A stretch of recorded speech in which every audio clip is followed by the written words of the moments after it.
क्योंकि आज जिस प्रकार का स्वागत हैदराबाद के रोड पर मैंने देखा है,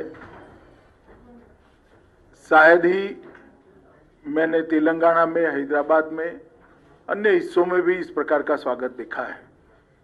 जिस गर्मजोशी के साथ हैदराबाद की जनता ने भारतीय जनता पार्टी के नेताओं का स्वागत किया है और अपना समर्थन इस चुनाव में मोदी जी के नेतृत्व पर, हमारे प्रदेश नेतृत्व पर और भारतीय जनता पार्टी के लिए जताया है, इसलिए मैं हैदराबाद की जनता का हृदय से धन्यवाद करना चाहता हूं।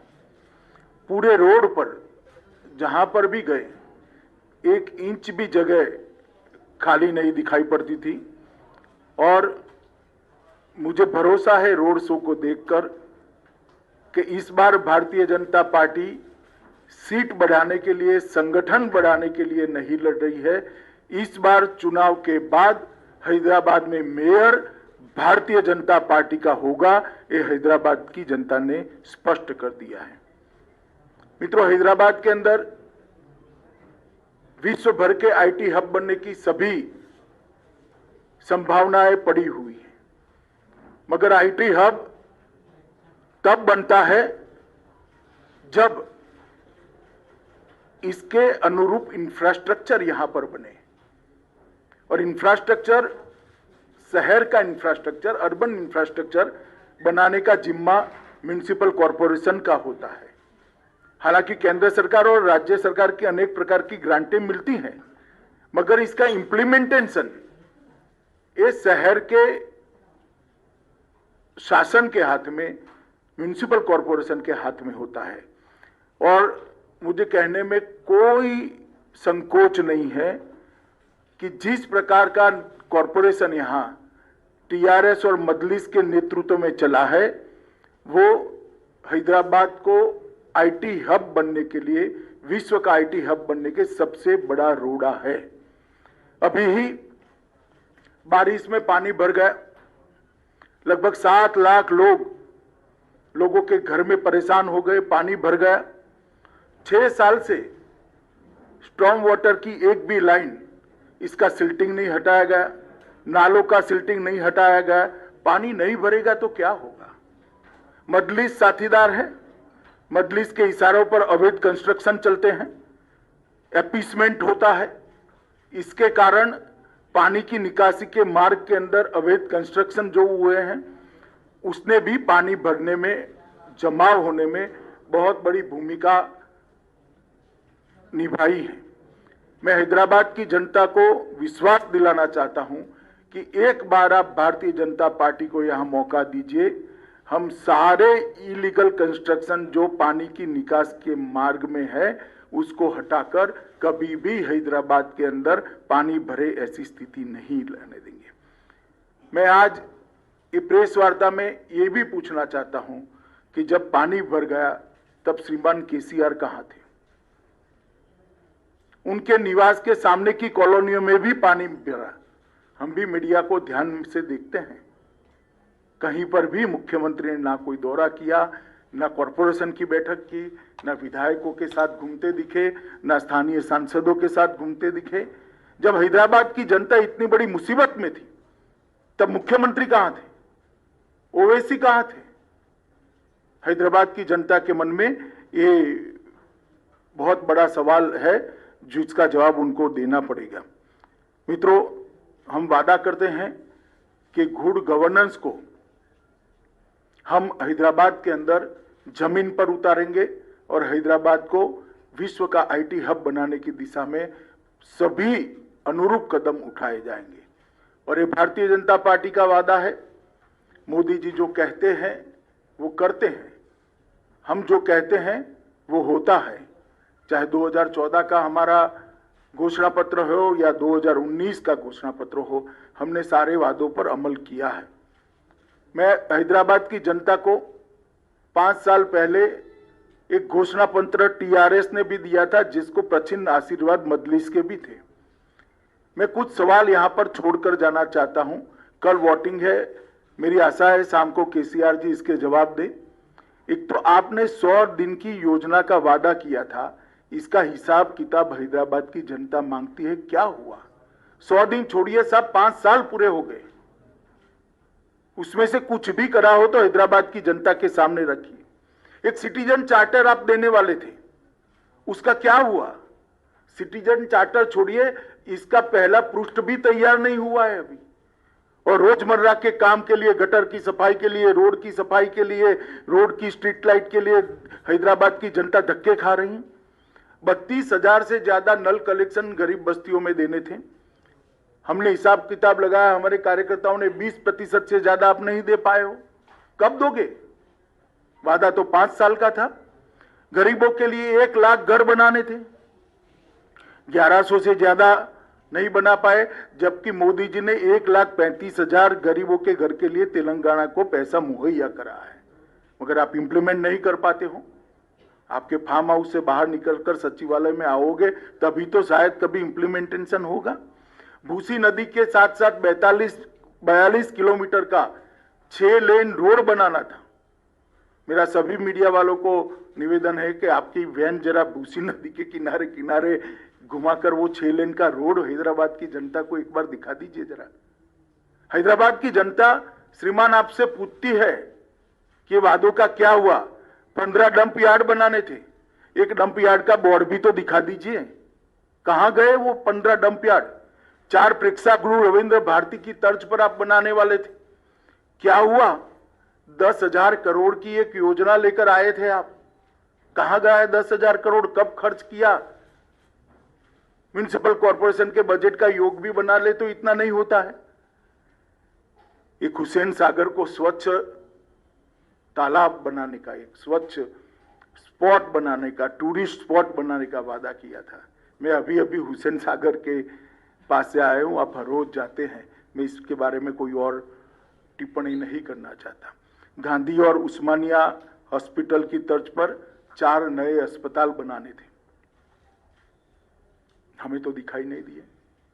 मोदी जी ने एम्स में मेडिकल कॉलेज दिया, मजदूरों की जो अस्पताल है इसमें भी मेडिकल कॉलेज दिया और अस्पतालों को कंप्लीट करने का काम मोदी जी ने किया।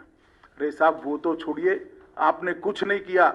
मोदी जी ने एक आयुष्मान भारत योजना लाए हैं जिसमें हैदराबाद के अर्बन गरीब के लिए 5 लाख रुपए की पूरी हेल्थ का खर्चा भारत सरकार उठाने वाली है।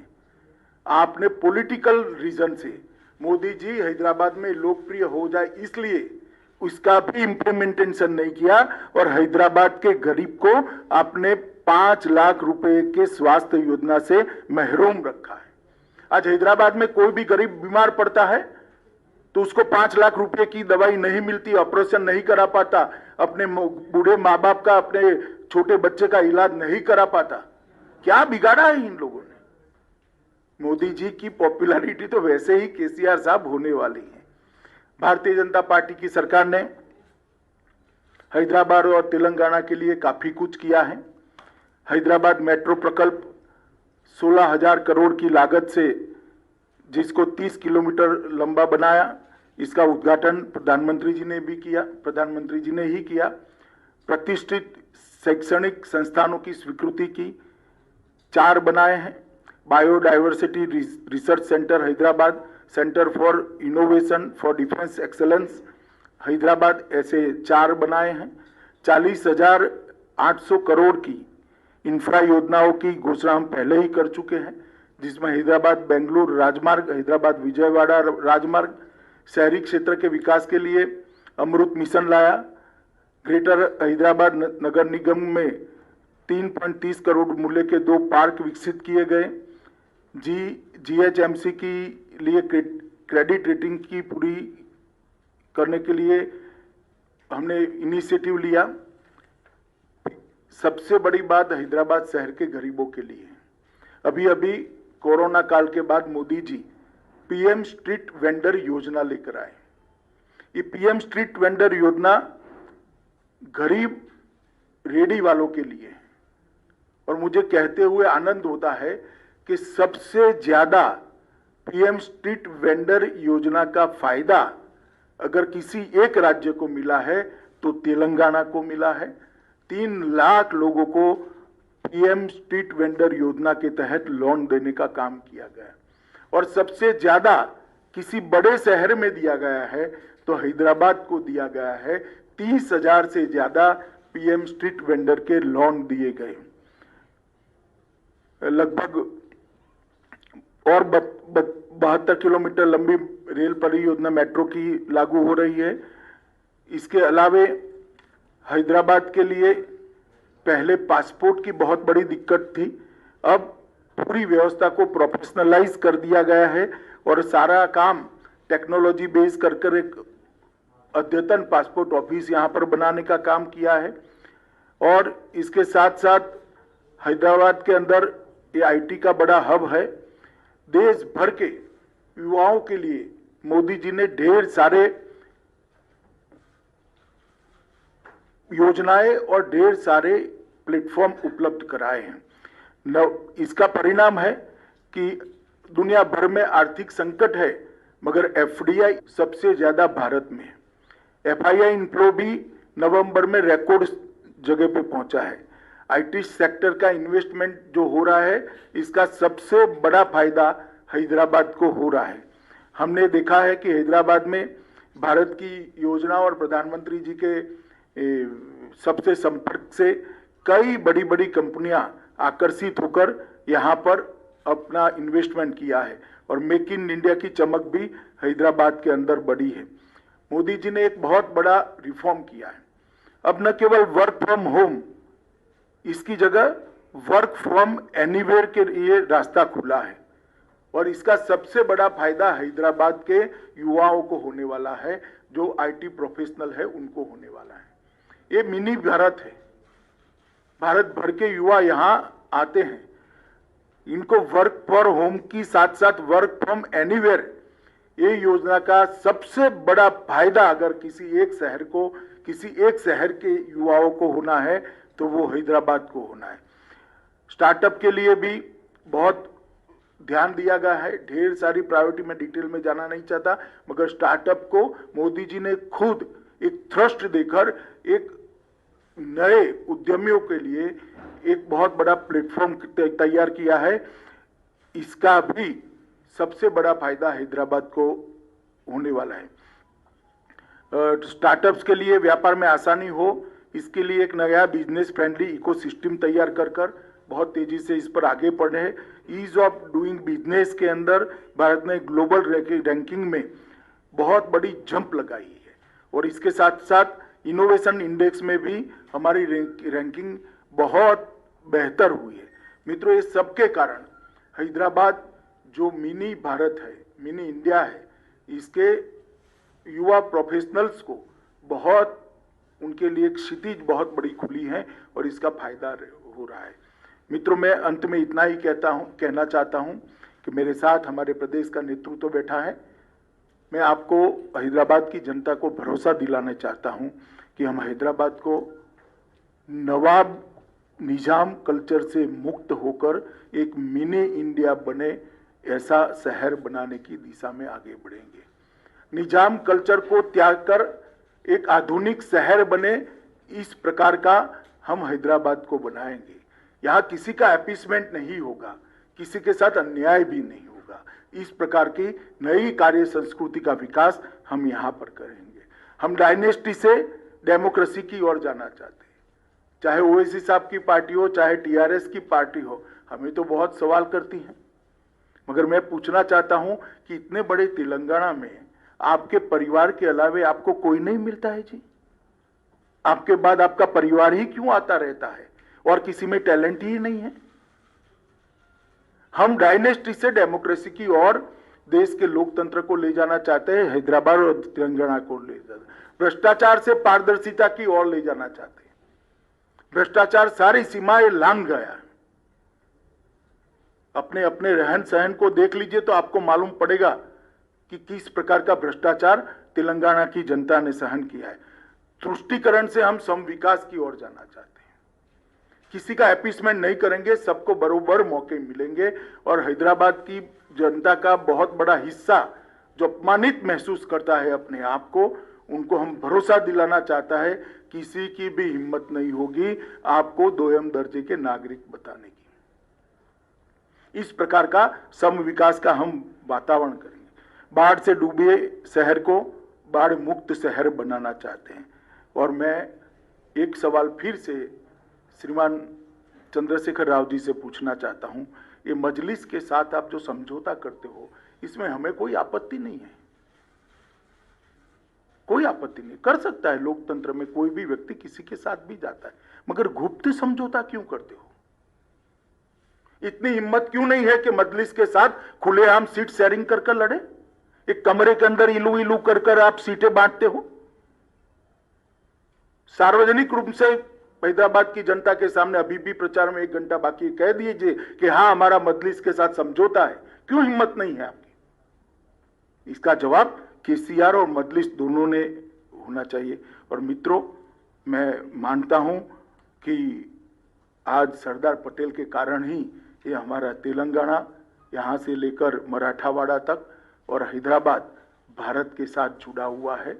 जिन्होंने उस वक्त पाकिस्तान में जाने की मुहिम चलाई थी, वो सभी संस्कृति से, ये निजाम संस्कृति से हम मुक्त कर एक विकसित शहर हैदराबाद को देना चाहते हैं। इसलिए मेरी हैदराबाद की जनता से करबद्ध निवेदन है कि एक मौका भारतीय जनता पार्टी को दीजिए।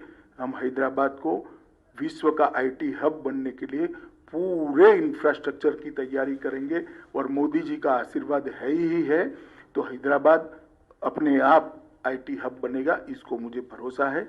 मेरी बात समाप्त हुई। आप एक एक कर सवाल पूछ सकते हैं। यहाँ से कोई जो नाम बोलेंगे उसको करेंगे। जल्दबाजी मत करिए, सब सवालों के मैं जवाब दूंगा।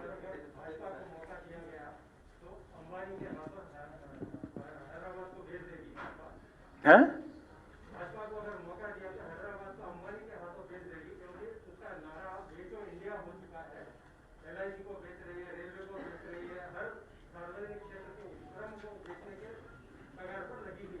चलिए साहब, ये सबको इसका जवाब मालूम है। भारतीय जनता पार्टी कोई एक म्युनिसिपल कॉरपोरेशन में सत्ता में आने वाली पार्टी नहीं है। हमारा इस देश के 17 से ज्यादा राज्यों में शासन है, केंद्र में कई बार हम शासन में रहे हैं। हमें देश की जनता जानती है और बार बार वोट भी देती है। जो ये आरोप लगाते हैं, उन्होंने आत्मचिंतन करना चाहिए कि उन्होंने क्या करा है। सर, ओवैसी ने कहा है कि अगर यहाँ पर इलीगल रोहिंग्या पाकिस्तानी या बांग्लादेशी रहते हैं तो होम मिनिस्टर अमित शाह क्या कर रहे हैं, कार्रवाई क्यों नहीं करते? भाई, मैं जब कार्रवाई करता हूं तब तो हाय तौबा करते हैं पार्लियामेंट में। देखा नहीं है आपने कितनी बड़ी आवाज में रोते हैं? और ये एक बार लिख कर मुझे दे दे, बांग्लादेशी और रोहिंग्या को निकालना है, बाद में मैं करता हूं। जरा लिख कर देने के लिए बोल दीजिए उनको।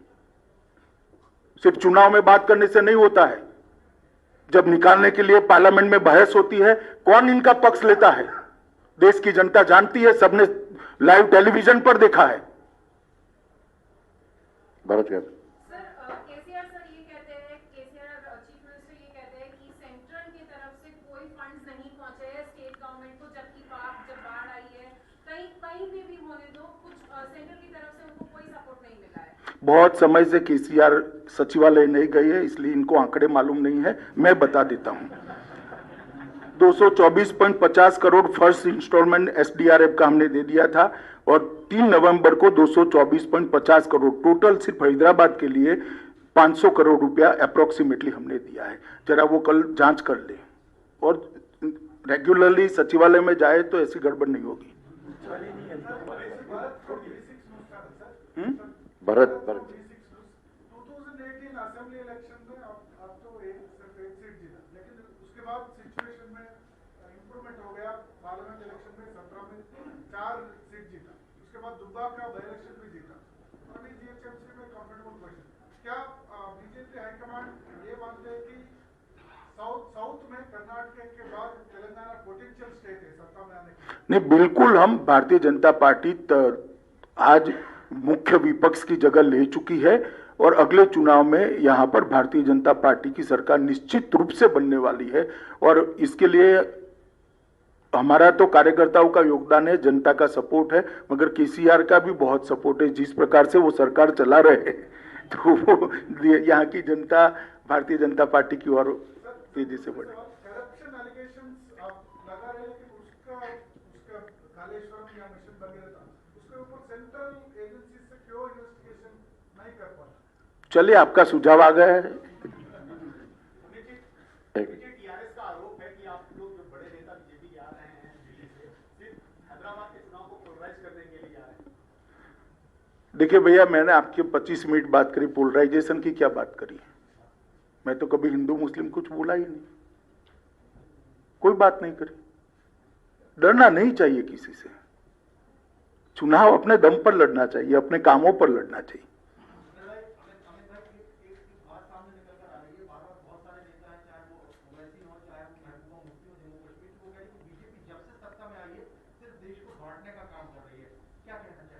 देश तो भैया 1947 में बटा था, उसके बाद बटा ही नहीं है। और किसने बांटा था आपको मालूम है? और बटता था तब तेलंगाना को कौन पाकिस्तान के साथ जोड़ने की बात करता था, वो भी आपको मालूम है। इसका जवाब पहले ओवैसी दे। अमित जी, आपने जो चुनाव प्रचार आज रोड शो की शुरुआत की है, वो भाग्य लक्ष्मी मंदिर आप गए हैं। भाग्य नगर नाम बदलने की मांग बीजेपी की ओर से उठाई जा रही है। आपका भाग्य लक्ष्मी मंदिर जाना, वहां से पूजन करके शुरुआत करना, क्या ये उसी बात को रिफ्लेक्ट करता है? देखिए, मैं भाग्यलक्ष्मी मंदिर के अंदर मेरी व्यक्तिगत श्रद्धा के माँ के चरणों में रखने के लिए गया हूं। इसके कोई गलत अर्थ न निकाले जाए। भाग्यनगर आप चाहते हैं ना बदला जाए? मैंने जो कहना था वो कह दिया ना भैया। मैं भाग्यलक्ष्मी मंदिर में माँ के दर्शन करने के लिए गया था, इसके और कोई निहितार्थ निकालने की जरूरत नहीं। पिछले सालों में कभी हैदराबाद ने ये नहीं देखा कि इतने बड़े नेता बीजेपी के म्युनिसिपल कॉर्पोरेशन इलेक्शन के लिए आए हैं, तो क्या ये कहना सही हो गया? एमआईएम के नेता बिहार जा रहे हैं, 5 इलेक्शन वहां पर जीत चुके हैं, तो इसीलिए इसी साल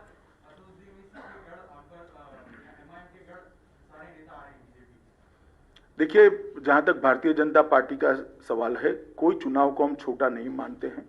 कई चुनावों के अंदर हमारे राष्ट्रीय नेतृत्व ने म्युनिसिपल कॉर्पोरेशन के चुनाव में हिस्सा लिया है, और हमारे लिए जनता जहां मैंडेट देती है वहां हमारी आइडियोलॉजी का, हमारे डेवलपमेंट के एजेंडा का और मोदी जी के विजन का प्रचार करना ये हमारा अधिकार है।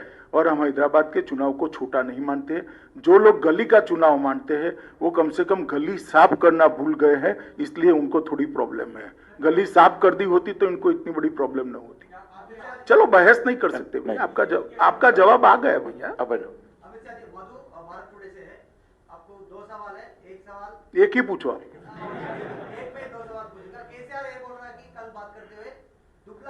मारने के लिए दिल्ली से इतने लोग बड़े लोग आना चाह रहे, और एक दूसरा सवाल क्या है कि पुलिस वाले को बिहेवियर और फोन टैपिंग हो रहा है, बोल रहे हैं। वो दो बातों पे क्या? देखिए, ऐसे इरिस्पॉन्सिबल आरोप मुख्यमंत्री की जगह पर बैठे हुए व्यक्ति ने नहीं दिखाने चाहिए। फोन टैपिंग का उनके पास कोई कॉन्क्रीट एविडेंस है तो मुझे शिकायत करनी चाहिए, हम तुरंत जांच करेंगे और सब पर कदम उठाएंगे। एक और इतने दुबले व्यक्ति को हम मारने नहीं आए। चुनाव के लिए इनकी सोच क्या है? एक दूसरे को मारना होता है क्या? क्यों मारेंगे भैया? हम आपको भगवान 100 साल का करे, हमें कोई आपत्ति नहीं। हम आपको मारने नहीं आए हैं, हम हैदराबाद की स्थिति सुधारने आए, क्योंकि आप घर के बाहर निकलते ही नहीं हो। सर, केसीआर ने ये भी कहा था कल उनके पब्लिक मीटिंग में कि कुछ डिविजिव फोर्सेस हैदराबाद में आ रहे हैं, एंटर हो रहे हैं और हैवॉक क्रिएट। वो ओवैसी जी के लिए क्या है?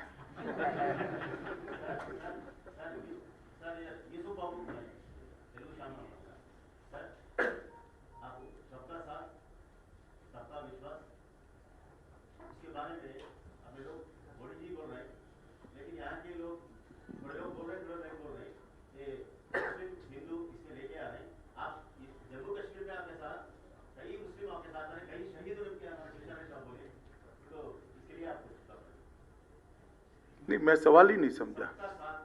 हाँ, तो सबका साथ सबका विकास है ही। हमने गैस, सुनिए ना, हमने गैस के सिलेंडर दिए, ना हिंदू देखा ना मुसलमान, सबके यहाँ गए। शौचालय दिया, ना हिंदू देखा ना मुसलमान, सबके यहाँ गए। बिजली का कनेक्शन दिया, ना हिंदू देखा ना मुसलमान, सबके यहाँ गए। ना क्रिश्चियन देखा ना सिख देखा। तो सबका साथ सबका विकास है ही, इसमें कहाँ दुविधा है?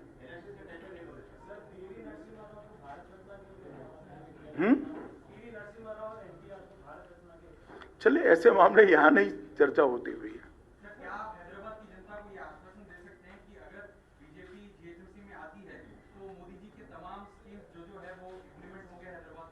100% स्कीमें इंप्लीमेंट होगी और जो करप्शन बंद हो जाएगा, इससे म्युनिसिपल कॉरपोरेशन का बजट भी काफी बढ़ जाएगा काम करने के लिए।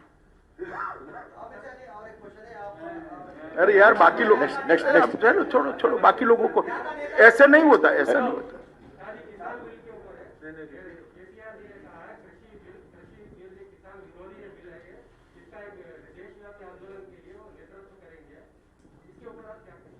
नहीं, कोई डेमोक्रेसी में सबको अधिकार है, मगर मैं इतना स्पष्ट कहना चाहता हूं कि तीनों बिल जो है किसान रिफॉर्म्स है वो किसानों के भले के लिए है और बहुत समय के बाद किसान एक जकड़ी हुई व्यवस्था से बाहर आने वाला है। राजनीतिक विरोध जिनको करना है वो कर सकते हैं और केसीआर भी पूरे देश में घूमना है तो घूम ही सकते हैं। 19 में भी घूमे थे, अपने राज्य में स्थिति क्या हुई आपको मालूम ही है। क्या आप मानते हैं दिल्ली में जो प्रोटेस्ट चल रहा है वो पॉलिटिकल प्रोटेस्ट है? मैंने ऐसा नहीं कहा, मैं केसीआर की बात कर रहा हूं। मैंने किसानों के प्रोटेस्ट को कभी पॉलिटिकल नहीं कहा, ना कहना चाहता हूं। आप आपके शब्द मेरे मुंह में मत डालिए। मैंने स्पेसिफिक पिन पॉइंटेड केसीआर के लिए सवाल था, मैंने केसीआर के लिए जवाब दिया है। फनियर एक मिनट फनियर